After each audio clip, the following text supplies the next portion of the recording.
Élèves de première S, bonjour, voici la suite de notre leçon de physique nucléaire. Maintenant, nous étudions les lois de conservation. Alors en ce qui concerne votre programme, vous voyez que les compétences attendues, vous devez savoir utiliser les lois de conservation pour écrire l'équation d'une réaction nucléaire. Alors ces lois de conservation, on les appelle aussi les lois de Soddy. Alors voyons tout de suite ce que ça signifie. Eh bien, lors d'une réaction nucléaire, il y a conservation, premièrement, du nombre de masses, deuxièmement, du nombre de charges. Quand vous savez ça, vous savez tout. Il n'y a plus qu'à appliquer. Première application, la particule alpha est un noyau d'atomes d'hélium, dont le symbole est ceci, qui est constitué de 2 neutrons et de 2 protons. Et alors, donc, écrivons l'équation de la désintégration alpha de l'uranium 238. Tiens, on ne me donne pas Z.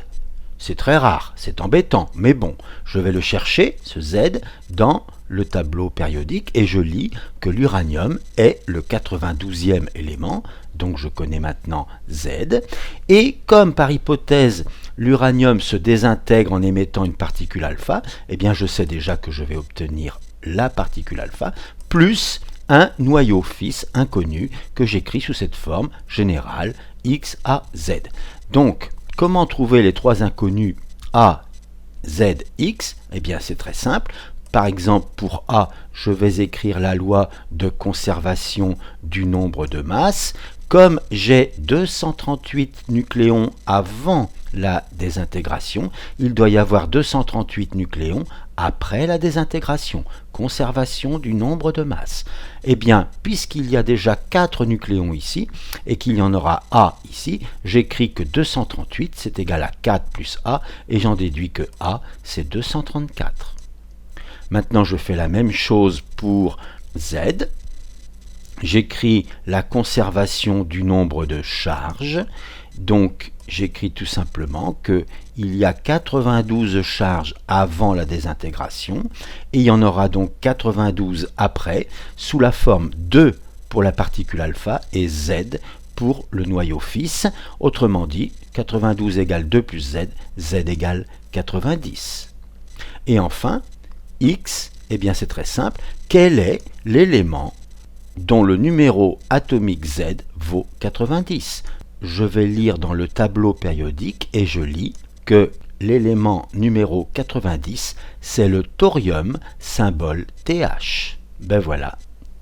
Le noyau d'uranium qui s'est désintégré, on dit que c'est le noyau père, et le thorium que l'on vient d'obtenir, c'est le noyau fils.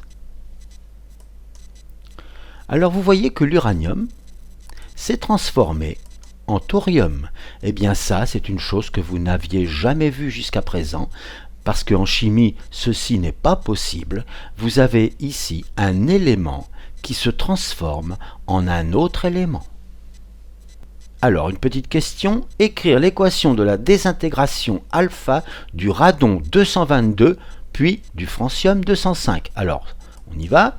Alors, vous avez trouvé en regardant votre tableau périodique que le radon est l'élément numéro 86, puisque par hypothèse il s'agit d'une désintégration alpha, j'écris ceci, et enfin j'applique les lois de conservation des masses et conservation des charges, et je trouve ici 84, vous voyez 84 plus 2 ça fait bien 86, 218 plus 4 ça fait bien 222, j'identifie l'élément numéro 84, c'est le polonium. On fait la même chose donc avec le francium, on trouve dans le tableau périodique que c'est l'élément numéro 87, et puis on applique les lois de conservation. Alors par exemple, en bas, qu'est-ce qu'il faut mettre ici pour que quelque chose plus 2 fasse 87? Eh bien c'est 85, et là-haut, eh bien je trouve 201, puisque 201 plus 4, ça fait bien 205. Maintenant, quel est l'élément dont le numéro atomique vaut 85? C'est l'astate. Voilà. Alors maintenant, deuxième application, On va parler de la radioactivité β-. Nous savons que la particule β- est un électron, dont le symbole est celui-ci. Et écrivons alors l'équation de la désintégration β- de l'iode 131 qui a trop de neutrons. Alors voilà l'iode 131, je cherche le numéro atomique dans le tableau périodique, je trouve que c'est l'élément numéro 53. Comme par hypothèse, c'est une désintégration β-, j'écris le symbole de l'électron et j'applique les lois de conservation.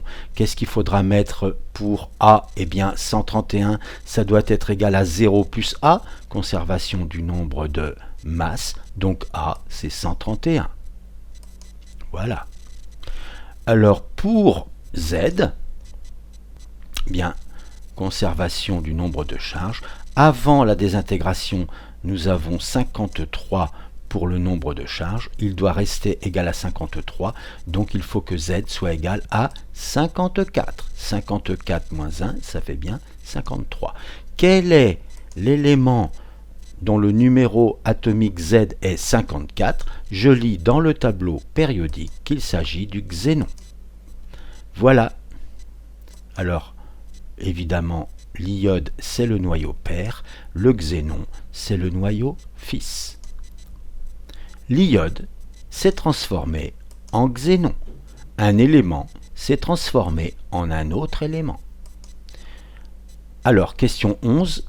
Écrire l'équation de la désintégration β- du bismuth 210 et du palladium 107.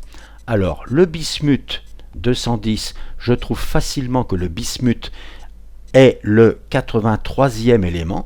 Comme il s'agit d'une désintégration β-, j'écris le symbole de l'électron, j'applique les lois de conservation et je trouve que ici Z vaut 84, que A vaut 210 et j'identifie l'élément 84 comme étant le polonium. Je fais la même chose avec le palladium et j'écris alors 47 ici puisque 47 moins 1 ça fait bien 46, 107 plus 0 ça fait bien 107. J'identifie l'élément numéro 47 comme étant l'argent. Enfin, application numéro 3. La particule β+ est un positron de symbole celui-ci, E01, et écrivons l'équation de la désintégration β+ de l'iode 124 qui a trop de protons. Alors l'iode 124, eh bien, nous savons que Z vaut 53, on vient de le faire juste avant. Puis il se désintègre en émettant une particule β+ que j'écris et j'applique les lois de conservation. Alors évidemment A, eh bien ça sera égal à 124 puisque A plus 0 ça doit faire 124 et en bas évidemment Z vaudra 52 puisque 52 plus 1 ça fait bien 53. J'identifie alors l'élément numéro 52 comme étant le tellure. Voilà, le père, donc, c'est l'iode 124 et le fils, le tellure 124. Encore une fois, un élément s'est transformé en un autre élément.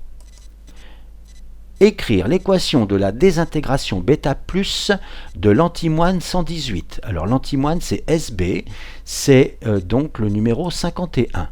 Eh bien tout simplement, application des lois de conservation, 50, en haut 118, j'identifie l'élément numéro 50 comme étant l'étain. Donc de l'antimoine s'est transformé en étain. Voyons maintenant la désexcitation gamma. Lorsque le noyau père a trop d'énergie, on dit qu'il est excité. Il libère l'énergie excessive sous forme d'un photon gamma. Lorsque le noyau a trop d'énergie, on le représente en mettant une petite étoile. Le noyau alors perd son énergie et devient lui-même, c'est-à-dire que le noyau n'est pas changé, sauf que il n'a plus sa petite étoile parce qu'il a perdu son énergie, il l'a émise sous forme d'un photon gamma. Voilà, la leçon est terminée. Nous nous revoyons la prochaine fois pour parler du diagramme de Segrè. À bientôt!